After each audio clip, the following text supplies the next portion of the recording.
What it do, what it is, what it ain't. Thanks for listening to the latest episode of the Get Right Podcast. Don't forget to follow and subscribe on Apple Podcasts and Spotify to get notifications of new content. And don't forget to follow us on Facebook, Twitter, Instagram, you dig? Cue the music.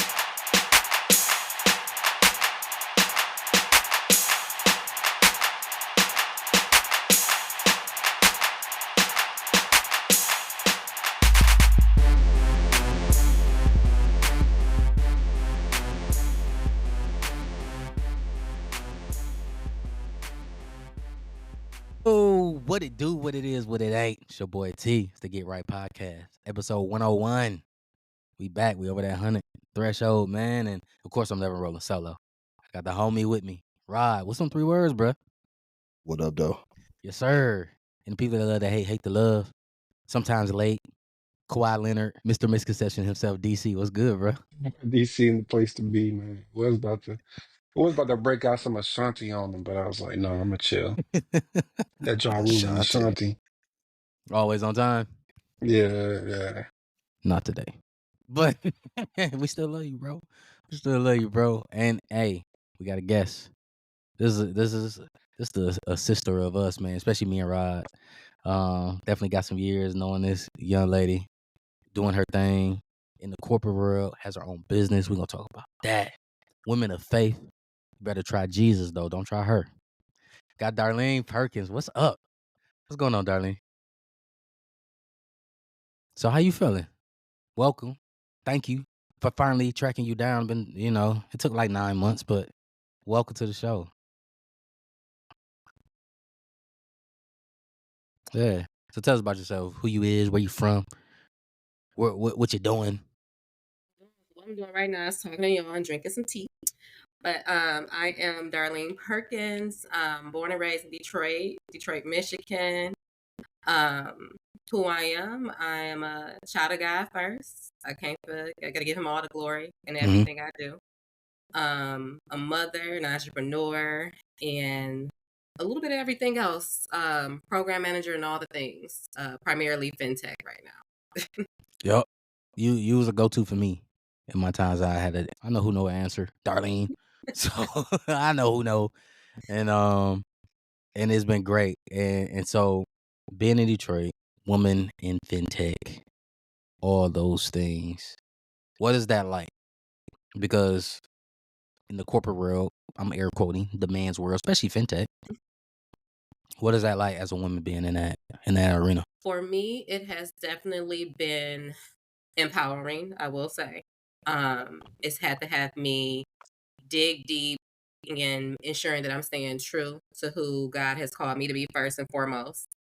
But it's also been interesting navigating in like spaces where people of color, let alone women, like first and foremost, historically like has not been, from just a thought collaborator, a leader, anything. So I've been in the space now. It's been going on. It's been over a decade. This year it'll be 12 years for me. And I've definitely had a lot of learning pains, like growing pains through it. But I will say I am grateful for every single moment because it's really brought me closer to God and standing true again, like it's who I am. And if it wasn't for that, I probably wouldn't still be standing in the space. If that makes sense. So Yeah. Yeah.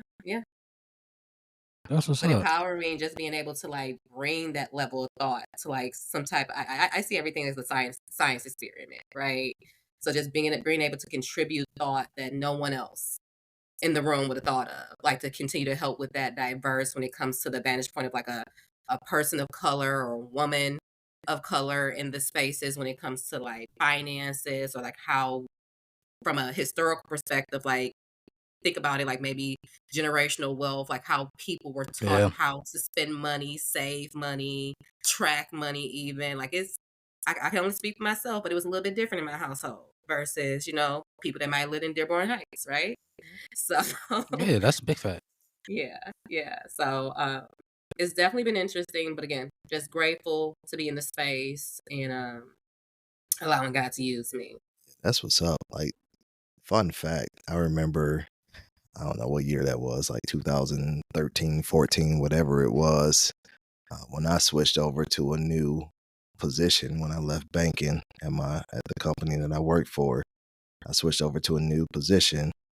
And I remember Darlene was in my training class. For whatever reason, they had like multiple areas in one training class, which was always weird to me, but whatever.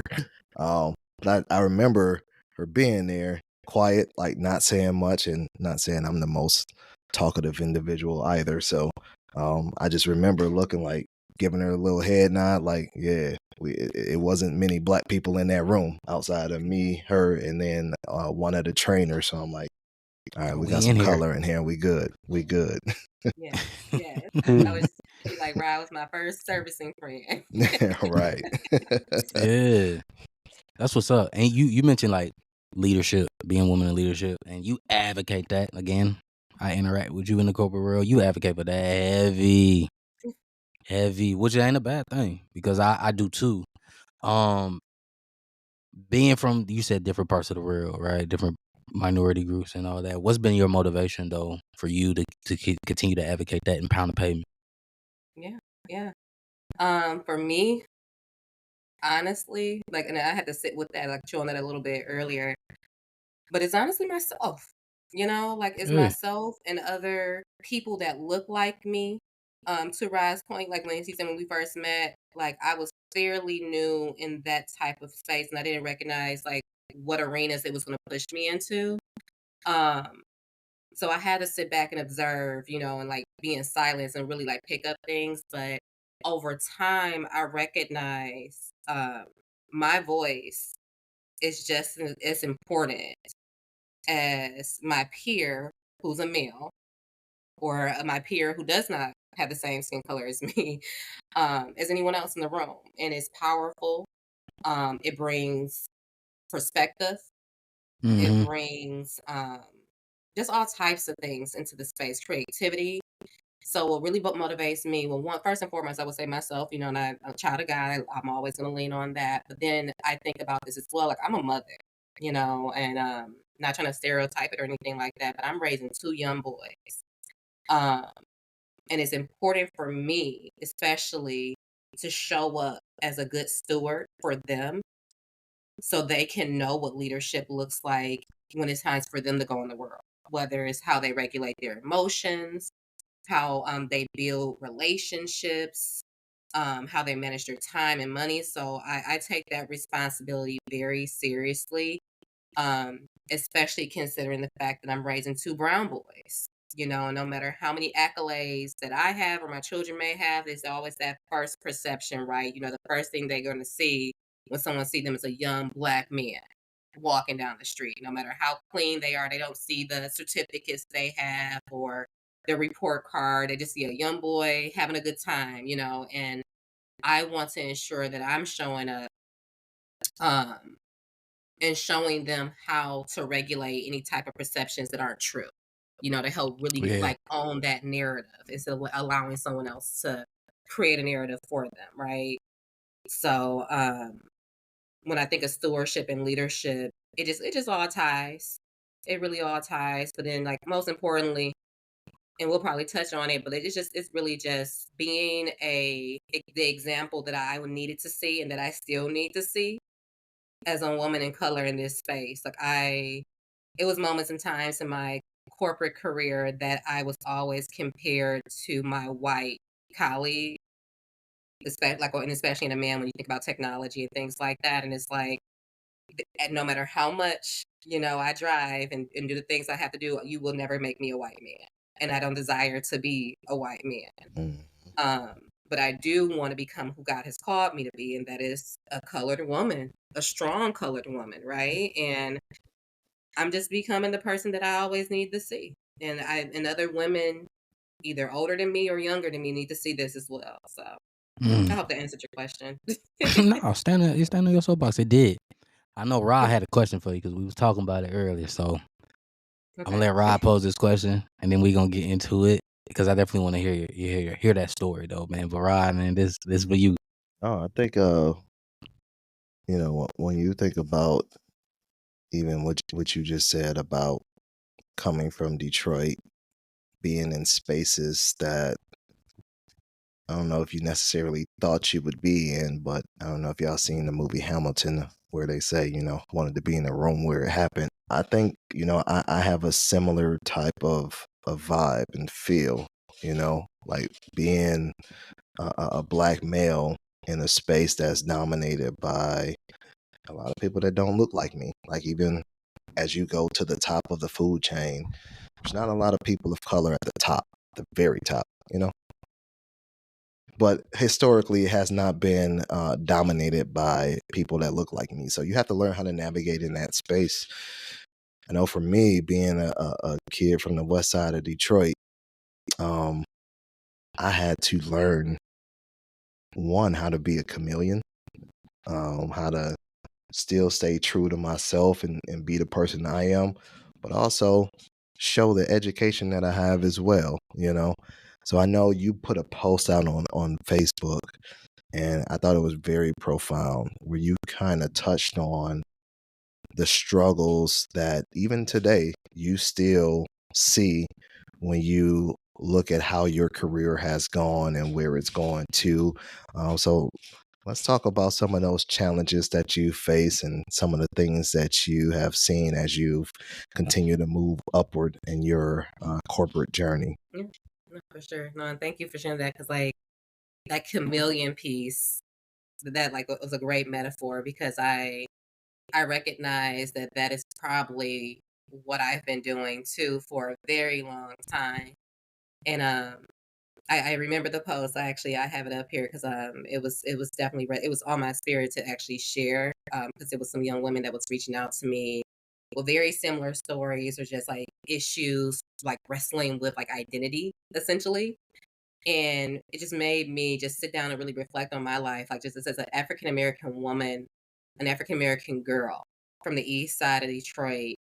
Um, the dynamics of my family. So, little history lesson. My father, when I was born, my biological father was 66 years old.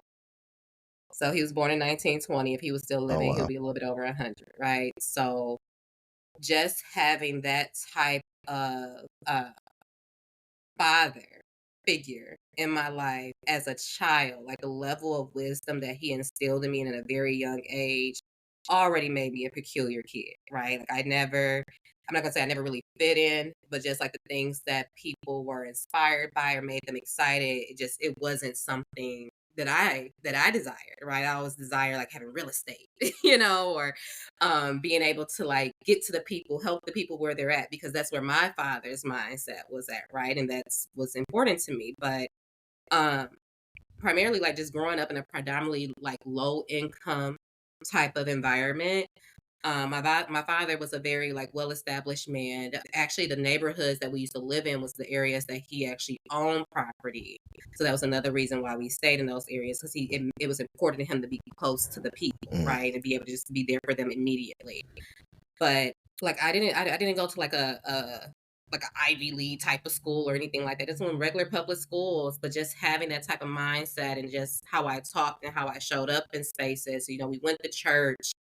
I was with my dad all the time, so I was able to hear the conversations around me. It was hard navigating just becoming a young person to adult, being around certain social circles because people were saying like, "Oh, you're acting white."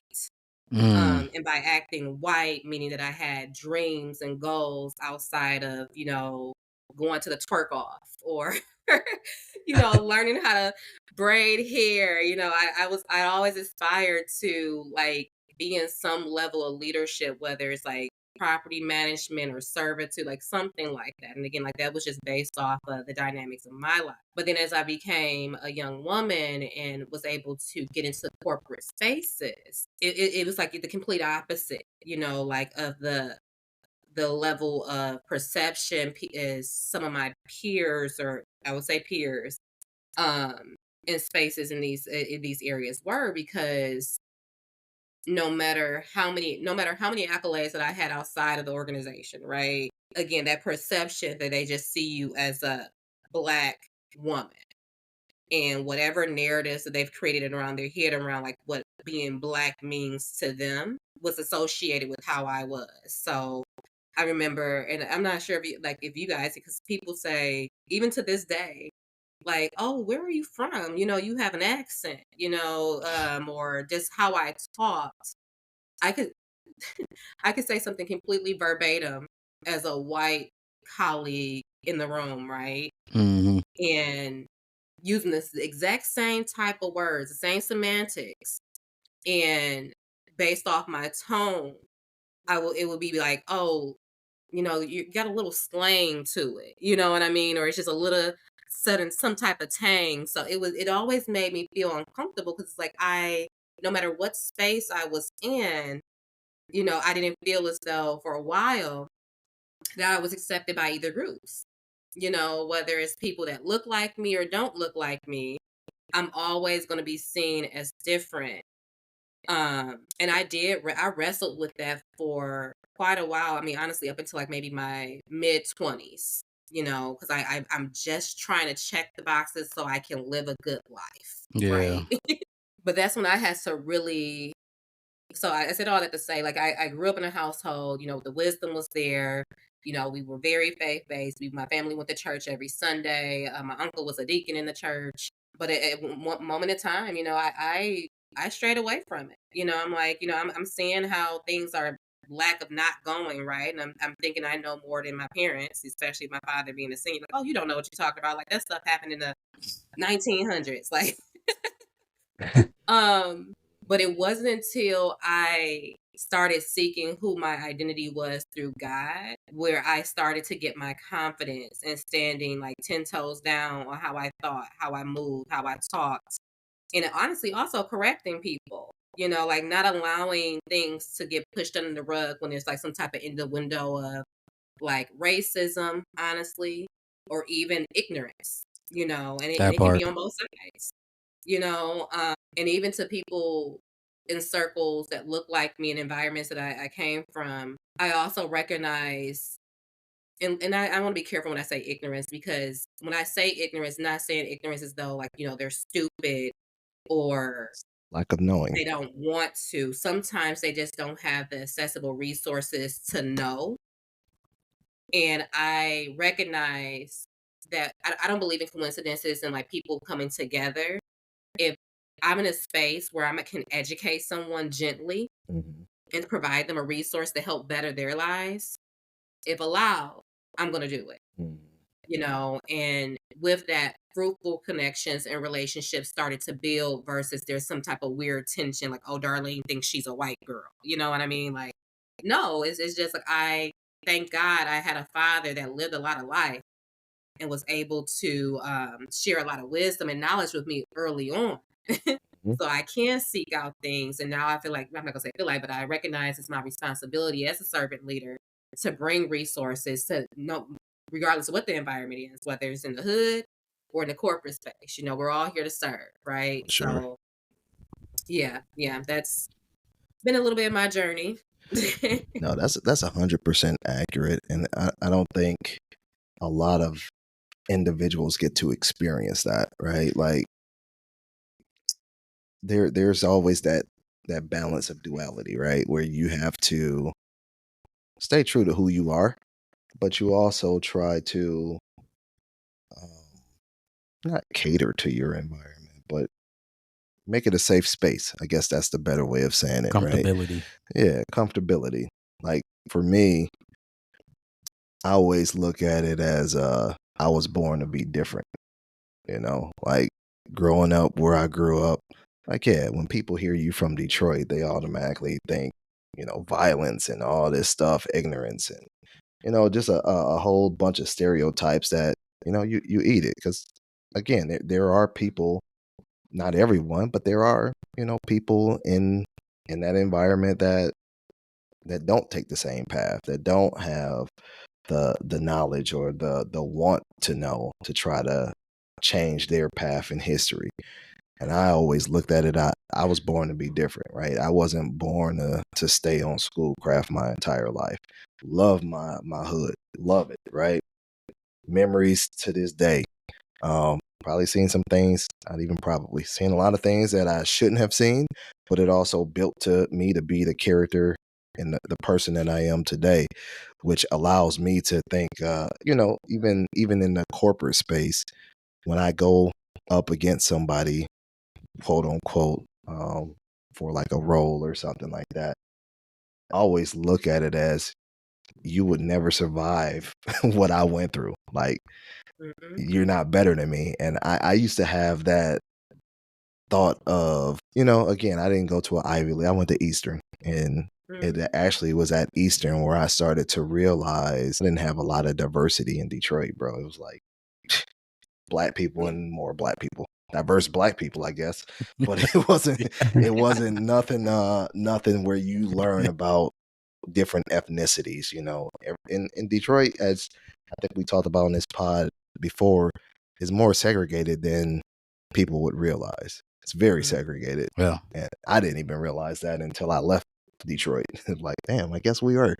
But when you think back to how the city molds you and some of the things that we've seen and experienced, you're like, yeah, I could take on anything. Like, I literally seen somebody get beat with a baseball bat. I've seen dead bodies. I've seen things that people could not imagine of seeing, and I still made it out of that. So you mean to tell me you're going to, one, outwork me? I want it more, and two, Right. you realize the knowledge that you've built from both a street sense and from just experience in books. It's like, some people are book smart, yeah, but you realize really quickly you don't know what the F you're talking about when it comes to anything outside of that book. You know what I mean? Exactly. Once I learned that, that was like the magic key for me, because initially I was intimidated. I'm not going to lie. I was intimidated. I'm thinking, like, I didn't get the education that these individuals got, or I didn't have the experience that this individual got. So I felt a little like beneath them. Not no Mm. more though.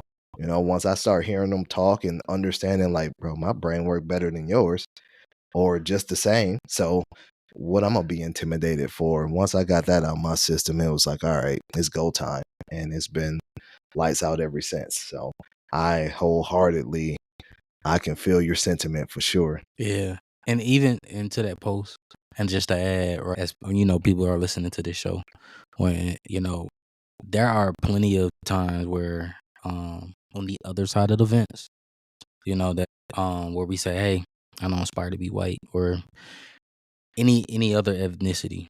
I'm proud to be in my skin. I can tell all of you are as well. But there are other people on the other side of the fence. I know for me personally, they say, hey, bro, you got to be yourself to be in this room that Yeah. advocate for you, and that's what helped me out. We all know a certain person. We talk about them all the time, right? As well. And that was, I'm like, man, be yourself. It's like you are like that dope person. And to Rod's point and to your point, Darlene, yeah, I always feel like I can out hustle anybody. When someone say, man, why you come in at 5? Man, that's what time I come in to get going. Well, I'm gonna come in at 4:30. I actually somebody told me that I'm gonna come in at 4:30 just to beat you in. I'm like, bro, I'll be here at 4, bro, because you just won't outwork me. I'm just gonna prove a point to you. Not, you know what I'm saying? Do I want to do it? Nah, but I will just make a point that I have to outwork you and out hustle you because it's different. We all come from that different background where, Mm-hmm. unfortunately, where many and are trying to push that narrative that is not out there, but unfortunately it is out there. That Mhm. we come into the room a step behind, Mm-hmm. not for any reason or fault against us, but just the looks, right? The demographics, the way we talk. Um it is what it is, and so I'm thankful for that. There are other people who say, "Nah, you dope. We putting you in here anyway." But at the same time, we still get pulled into that room. We still have to know that, Yeah, the you know what I'm spotlight is saying? always on you. Yeah, I Always. felt it.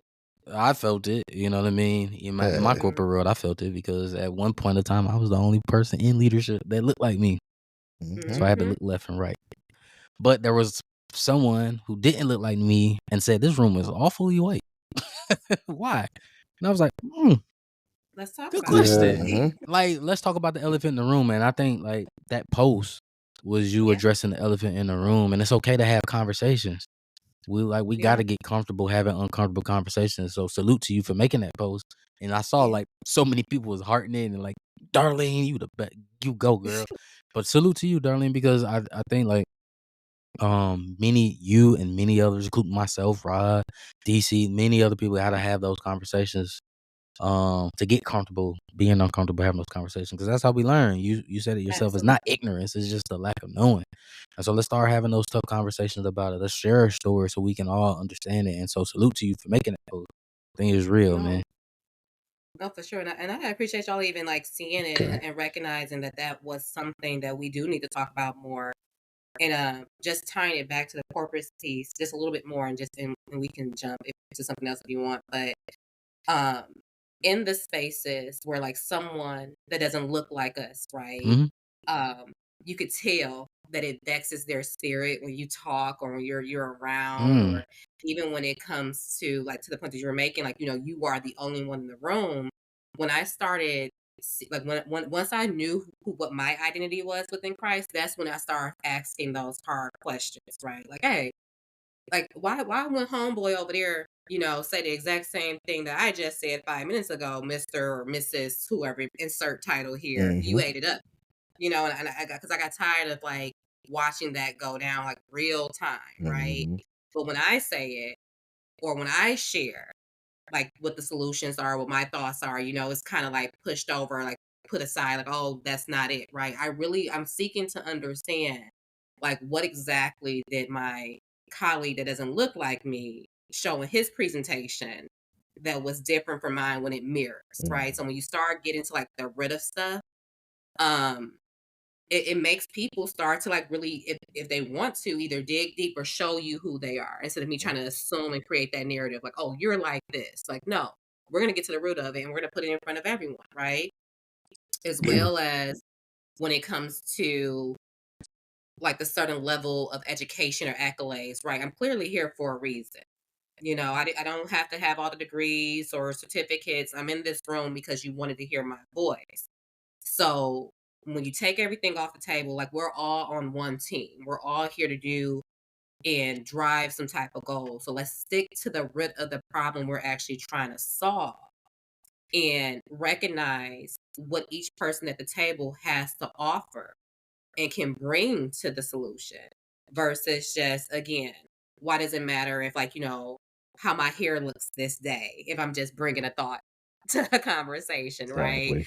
Like, why does it matter like how I talk when Yeah. I'm using the same type of methodologies or formulas that my colleague, who could potentially be late or copied off of something that I've done, is bringing to the room. So it's really about just honestly addressing that elephant head on. Like, that's at least in the season that I'm in right now. I don't, if it's something that's done publicly to me, I'm addressing it publicly.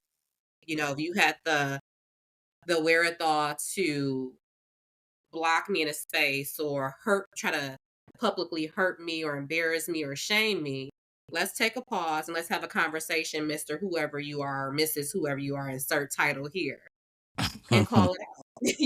And Talk that talk. I don't do those things like for a tit a tat type of like being petty. I do those things for folks to really like seek inwardly and really understand, like, what are your motives, like what are your intentions when you do things like that. And when I've done this in a few spaces, and when you do that, it really makes people kind of pause and reflect and either correct themselves or apologize immediately. And if it does not happen, now I know who I'm working with. Now I know how I need to navigate this space and this person. But it also allows people that don't look like you to advocate for you, because you'll be surprised how many times something has happened to me or been said about me in spaces publicly, and then a colleague that doesn't look like me has pulled me aside afterwards and apologized for someone else's candor, right? Or, I can't believe, this was said, or I'm just so proud that you handled it like that. I'm like, well, if you felt that way, why didn't you speak up? Why do I always happen to be the person? But I also recognize who God has called me to be. Yeah, If God is calling me, uh-huh. and thinking about the different rooms, that as you go higher up, you see less diversity. I see the same thing as well. Do y'all, what are y'all thoughts about just kind of I guess like the after hours activities, the Ooh. things That that is Let's a talk about it, that is a Darlene. great Uh-huh. question. That That is a great question. we're gonna let our I guests speak on that though first. I yeah. would love to hear from our guests with that. A really good mentor of mine that actually looks like me, and he's a man, married man, tells me don't go to those things if it doesn't provide you value. Mm. If it doesn't provide you value, it's not contributing to work. Like I avoid it, and that's all I'm gonna say about see, that. I'll say I feel very differently. Oh, really? Yeah, and when I say after hours, let me be clear, I'm not talking about Diddy parties, you know what I'm saying? You know what I'm Oh, saying?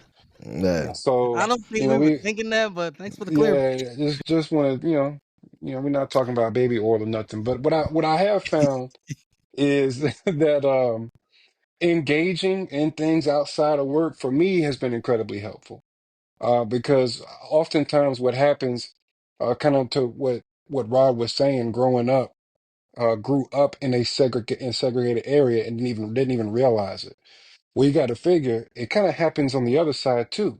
You know what I'm saying? So you got a lot of folks that don't look like us that grew up around people that look like them, and then when they come across somebody who doesn't come from the same cultural background, they're gonna be maybe a little bit standoffish, as would we. You know what I'm saying? But the biggest difference is we have to assimilate into their world. They don't have to assimilate into ours. And so for me, and also just being an army brat and whatnot, I have found that I've been able to kind of navigate in different circles just by going out. So I think what I've seen happen with a lot of folks that look like us is we go to work, we kind of punch the clock and we punch out. And we do great during that time from 9 to 5. We killing it. We warriors, we kings, we queens. But we miss kind of what happens after 5. We miss what happens during happy hour. And oftentimes when it comes time for that promotion or that big deal or that big contract or whatever that milestone may be, you get passed up and not realizing that a deal was actually made at the bar at 7 o'clock on Friday. You know what Mm. I'm saying? And if you're not Hmm. out there, you don't realize that. yeah, So I believe in getting out there, you know what I'm saying, and mixing Well, it up a little bit. I will say there's value in networking for sure, but there's also weaponization that comes with some of those activities. There's a lot of careful with my wording there. I mean, there's a lot of activities, a lot of clicks, and a lot of things that will do things one way in that setting, and then at work do things a completely different way, where it's not beneficial to your career, I would say. Um, so there can be for sure some positives that come behind it, but there's also I would just say th- be careful, right? Be careful. I've seen the opposite happen from that setting as well, especially when you're a person who, like, I don't engage in a lot of drinking, and when you don't share the same activities and share the same type of everyone has different moral standards and how they operate. That's where my lines get blurred, right? Like morally, I'm gonna be me. And if you're doing something that I don't morally rock with, I can't rock with you like that. Like we can, between the hours of whatever, where we have to work together, that's cool. But I really don't have to rock with you outside of that. And I'm okay with that. Like I'm that type of person. So that's my stance on it. I know it probably sounds like gibberish because I'm being careful on how I Mhm. word that. But for sure, there are some things I've seen personally from those events that I'm like, y'all some wild people, bro. Like yeah, I'm I'm straight on good. that. It's a win loss, and to pick up some of those words that Rod leaving in the air, it's a win loss because there are some people that are wolves in sheep clothing. So Yeah. you have to understand at the corporate world, because DC, I'm with you. Y'all know me. I'm the network. Y'all call me the mayor. Like I'll network my ass off.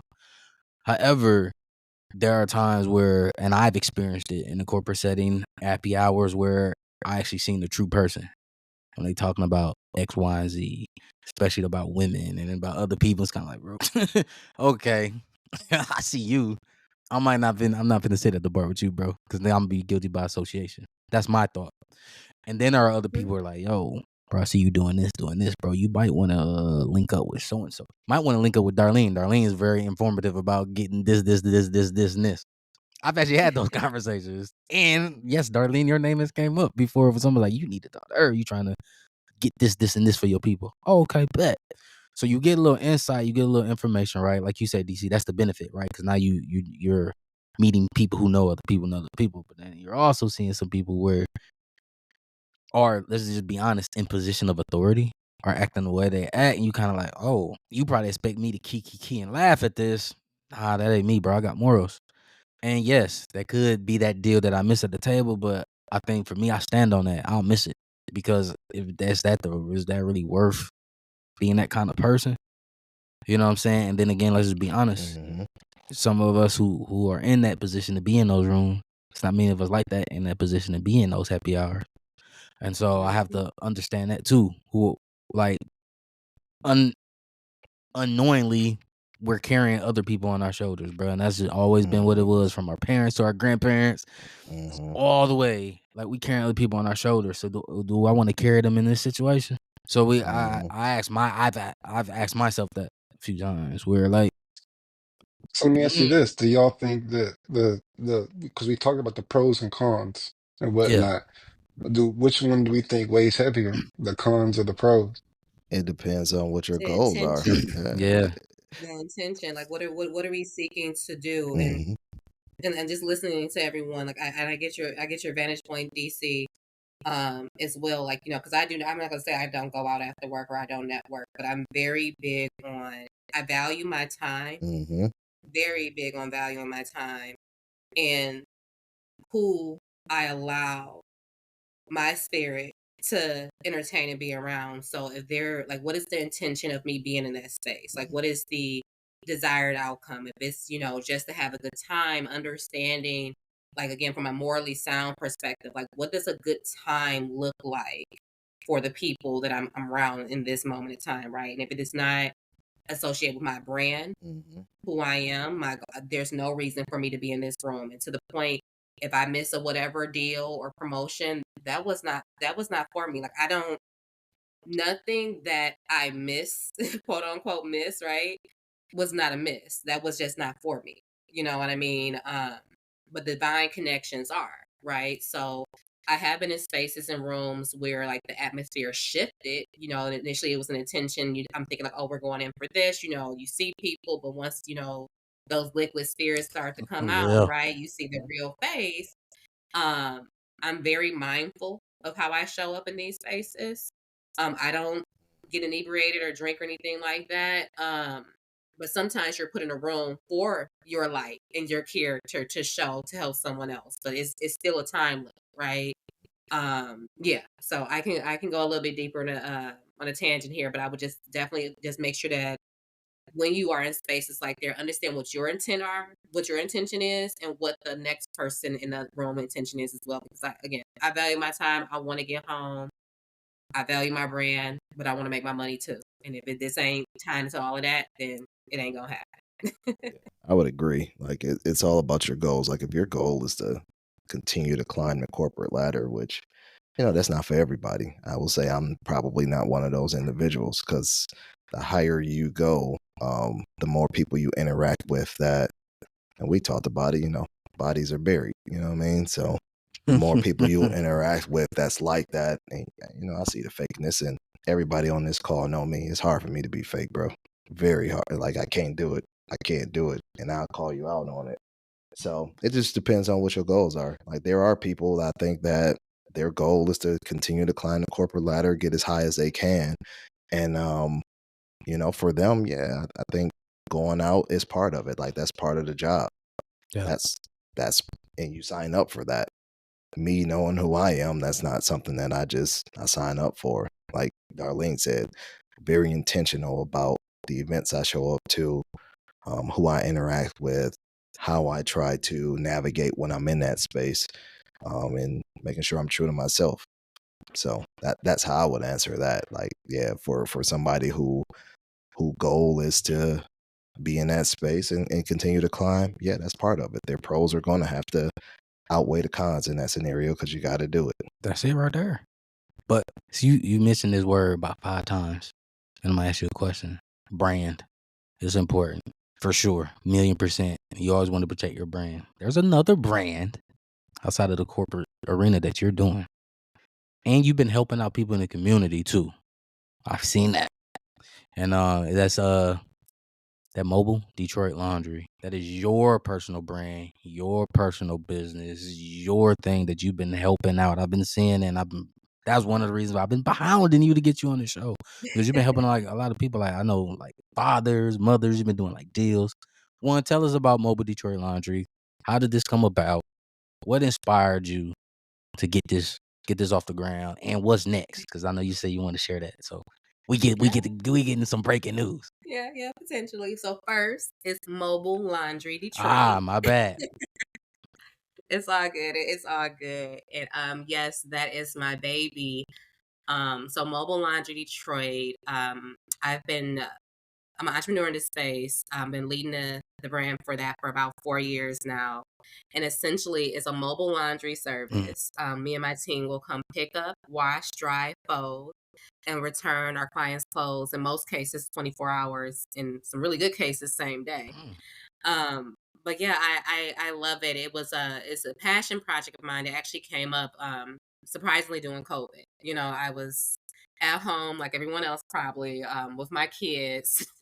And I'm just looking around my house like we're not going outside, but like why do we have all this laundry? Like what is going on? And I really was just sitting reflecting with that with a girlfriend of mine. I was just thinking about like other people. That's always been about me. Like I try not to think too much about myself and thinking about like other people that may not have the means, like senior citizens, families. Even for myself, like my oldest son is autistic, and like I had a care service come in for a bit to help me with him when he was younger. So, but not everyone know about these resources, right? So, just thinking about families like that may need an extra pair of hands, and surprisingly, it kind of ties to like a family legacy of mine, and then I didn't even put two and two together. I'm like, God, he just when he winks at us, it's like, oh, I see what you're doing there.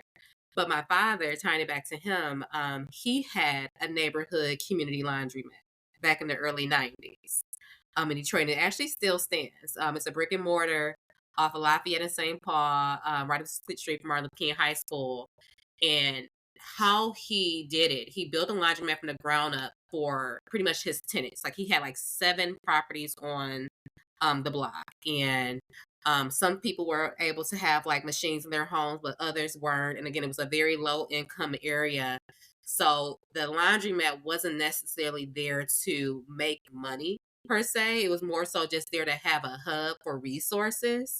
And how my father was, he wore so many hats, right? So folks would come in most cases, even get wash their clothes for free, depending on what was going on in their life at the time. But he had like a barbecue grill in the back where he used to cook food for folks. And like, you know, he was an older man. So folks used to always come to him for advice. It was honestly like a safe haven. So just tying it all together, um, just again, like the origin story itself, tying it all together, that's how the mobile laundry concept was kind of born. But where I want to go and how I want to scale, the goal is to get a brick and mortar. Very similar concept to how my father had it going with like, you know, like some type of speakeasy type of vibe to allow folks to come in to like do work, like Wi-Fi even, you know, just to have a safe space to like one wash their clothes, but just to decompress and take a break, right? And again, like I know now. For a very long time, I didn't know, but I know now. Like I'm here to serve. So just using this as a hub to get to the people and get resources to the people has been amazing. The majority of my clientele is senior citizens, or mothers that wear a lot of hats, entrepreneurs. You'll be surprised, like just how quickly clothes are going to be here forever, right? Like the Yeah. laundry service, that's something that ain't going to go away. Must So y'all just I'm shop at Shein excited. and Temu, right? Just wear it one time Yeah, and throw it exactly. away. Exactly. Like, oh no, no, you'd be surprised how many of those outfits I get too. Um, and they are kind of difficult to clean. That's why I be telling them like some things, I'm not gonna put them in the dryer. We're gonna have to like light spin it because it's gonna rip. Right. Yeah, no, I love it. And it's honestly again like it wasn't even when I started the business, it wasn't anything that I was looking to like, oh, this is gonna be like my get rich, I'm gonna scale and do a whole big thing. It was honestly just something that was just put on my heart to just serve. And doing that again, like the intention behind it, I was able to, and I'm still able to like build very fruitful connections with people. Um, I have clients that have called me for other resources and things that I can support them with. I've been able to like tie threads across like other folks that have businesses. So it's just been amazing. I love it. That is dope. Like now, one of the things that inspired me, I saw you do for fathers. You was doing a Father's Day special and for helping out the dads, looking to get a job, the cleaning and all that. And that's why I was like, yo, this is dope. Like because people Yeah. do need those resources. You never know when you're down on your luck, and then you have a job opportunity, right? And I seen the thing like, if you a father, come see us. You gotta let's Yeah. get your suit pressed, clean, ready for this interview. And you don't have people out here like thinking about that. You know what I'm No. saying? Someone down on their luck thinking like, man, I gotta get a job or anything. They just trying to find a shirt. They trying to find Yeah. something. But you were out there providing that service, and that was me hounding you in June, like, hey, this is great. Like, I really want you to share the story about it. And you say your team, so how many people on your team? Right now it's four All of right. us. Yeah. Yeah. It's a very small, humble business. But we are open Thursday through Saturday. Um, some great individuals, some very great individuals that support me here. My one of my partners is essentially like helps me like the brains of it all when it comes to scaling and like really understanding like navigating like business in general. So like our goal for 2020, it's always been a goal, but like it's been really like with their thoughts and just how we've been learning the field. Fingers crossed by the end of next year we'll have our own brick and mortar. Let's get it. Have my Yeah, own that's laundromat. what's up. So Hey, I like that speakeasy vibe, kind of like, man, okay. think about it, like a laundromat after dark. Like come in, Hey.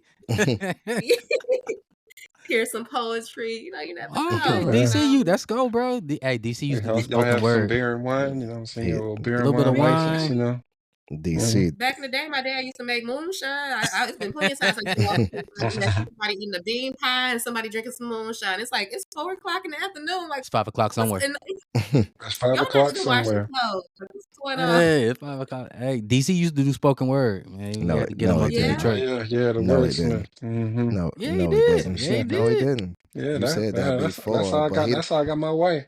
he don't even Not he don't even like to pimp a butterfly. There's no way he did spoken word. You keep telling me that. Stop. And that Stop. was that's kind of right. I'll let that segue, man, because that is a classic Kendrick Lamar album. I was going to ask you, Darlene, what gets you going?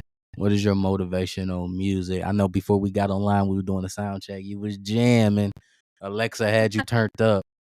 What is your oh my go-to? What is your go-to music that gets you going? oh my God. I have so many. It just really depends on Hey, it could be a like mood. I love and I again like I'm not trying to seem like I'm Sister Mary Clarence or anything like that because we definitely not. But I do love a good like country not country, well yeah, country gospel hymn. I love like again the intent, like the words, like what is this? It's continuing to help me speak life and give glory to God and things like that. So I love like Yeah, anything with good music, good lyrics. For when I go to the gym, when I work out, Lecrae for show.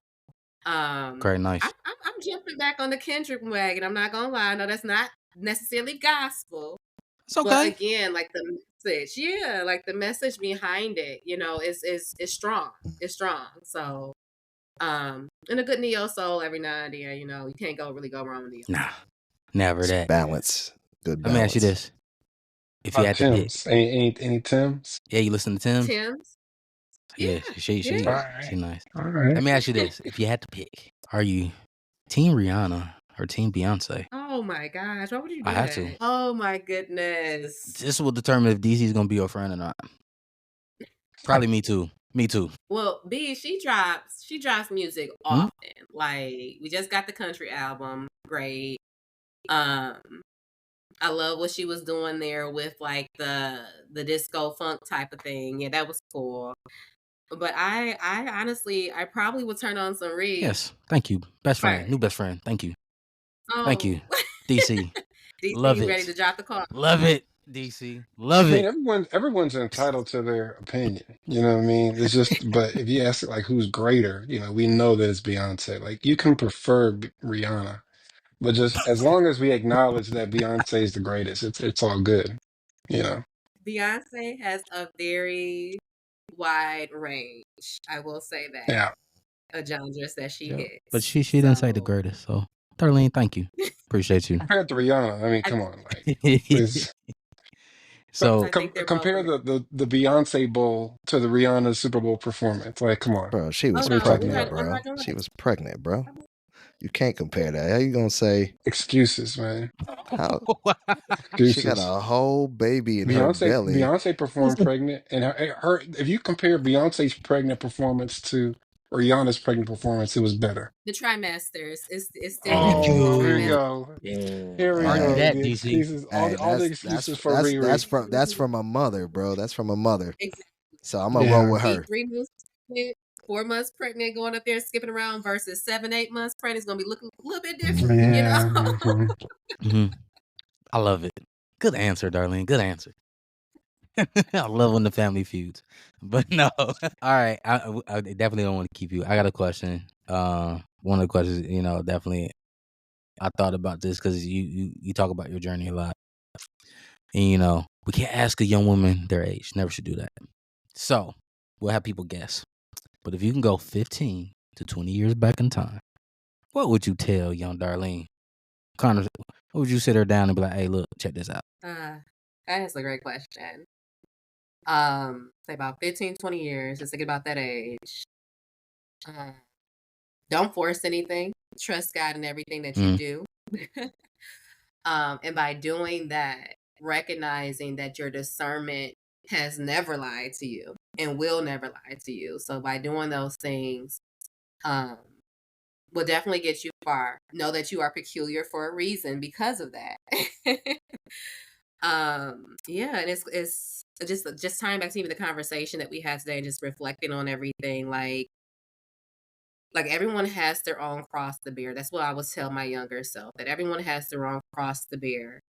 And yours is heavy enough, and it's going to be heavy enough. So yes, you are called to serve, but it's more than okay to pick up your cross more. And yeah, and if they're meant to, whatever, either the environments, the people and things are around you, if they're meant to walk this life with you, they will catch up eventually, and if not, that is okay. Um, but yeah, just letting her know that she's amazing. She's a beautiful child of God, that God loves her, and just trust herself. Continue to trust herself. That would be something I would tell about 20 years ago to that Darlene. all right. Sound advice. Man, definitely Sound sound advice. advice. Mm, Buy Bitcoin. mm. 2 words. Like I would say those 2 words and just like disappear. Smoke like poof. Buy Bitcoin. So I'm it's real. serious. It's Buy real. Blitz Yeah. appear. I come back 20 years later like a bajillionaire. There you go. Honestly, I would Mm, I would have told myself to invest in Coca-Cola and Campbell soup. mm. 20 years ago? Yeah. Coca-Cola and Campbell soup. Like, bro, don't take that money. Take that money from the PX. Put that in Coca-Cola and Campbell soup, bro. Like, trust me, bro. Take like 2 of your checks, bro. Thank me later. And he probably would slap myself just so you know it's real. Like, yo. Yeah, yeah. So you gotta add a little sense of violence. You can't Yeah. talk to young men without violence. We don't respond unless there's some sort of threat of violence. So, you So know. just slap the person, slap the Yeah. 20-year. Yeah. Uh-huh. Like, Now, young lady, you don't have to, you might not need to go back and slap a young lady. But yeah. us boys, we don't listen. You know what I'm saying? We don't Hmm. listen. We won't even listen to our older selves unless there's some sort of violence involved. You know what I mean? Like, look at your that's Like, a man, you little kind of too look just like me. Like, slap. Yeah. Like, listen, Yeah. bro. Take these next 2 checks. But yeah, Right. Coca-Cola and Campbell. That would have been me. Campbell soup and Coca-Cola, bro. 20 years ago. Whew, 20 man. years, man. 20 years. Yeah. There's a lot I would tell myself, but yeah, we ain't gonna get into it. I see. I could tell myself more, but I figure, you know what? I think with any mistake Leave that it I've leave it up to a made, mystery. any mistake that I've made up to this point, Bitcoin would solve it. Like I know that. So That's you real. know what I'm That's saying? how I Like did. Hey, there's nothing Coca-Cola that and Campbell Bitcoin soup, wouldn't like. bro. Hey, you know what? If I had some Bitcoin money, this would have been a whole lot easier. You know what I'm saying? So But definitely, man. Coca-Cola and Campbell soup. I would have invested into it easy. Would have been good. Would have been good. That's me, man. So, but Darlene, I appreciate you finally For sure. clearing out your schedule to hang out with us. Mhm. You know, over this holiday season, I definitely appreciate it. Shout out team Mobile Laundry Detroit. Shout out to team because I don't want them coming for you Yeah. like you ain't gonna shout us out, girl. Yep, shout out your team and making it happen and big. And yes, you're gonna get that brick and mortar. We're gonna put it out there in the ether. You're gonna get that brick and mortar. You know, hopefully someone listens to this show that we know in this corporate arena. Be like, hey, here go this money. Take it. Oh, Take it. Build it. Let's go. So yes. that's our wish for you. Definitely. Let's not end the 2025. Let's have a grand spectacular event this summer. I'm putting it out there in the Okay. ether. Okay. I'm down with that too. You know, so but thank you so much. Appreciate your time. Wish you all the best. Thanks for sharing your posts, sharing your journey, and keep sharing those because you know we need to have those conversations. We got to continue to have those conversations about being in the corporate arena. We got to have those conversations being outside the corporate arena too. So appreciate you. But as always, as you listen to the show, Rod likes to leave words of encouragement to encourage us as we going into this new year. Because when we drop the show, it's gonna be in the new year. So happy new year to everybody, man. So get motivated. Rod, what are you gonna tell the people to get motivated for 2025? Success consists going from failure to failure without the loss of enthusiasm. yeah, Hey, that is true. that's it right there. Let's go. That's heavy. I like it. That's it. And so thank you again, DC. Thank you for being on time. Air quoting here for everybody. Uh, as always, Rod, thank you for using your words. See, you're the networker, bro. It's not me. I ain't the mayor, bro. You use your words. I asked Darlene like 5 times, and we just needed a 6th and a 7th time, man. Thanks to Rod, and then boom, it happens. It was just good There we timing. go. We know who Yep. we know who's our favorite host. We know who's our favorite host here. We're second fiddle, but it's all good. But as always, man, it's Rod. Thank you. Happy New Year to everybody. Listen to the show. Thank you for following us for 101 episodes, man. Thank you for following us for 100 episodes because we're going to be coming with more. Because Rod always intros his 3 words. I like to end the show with 3 words. Cue the music.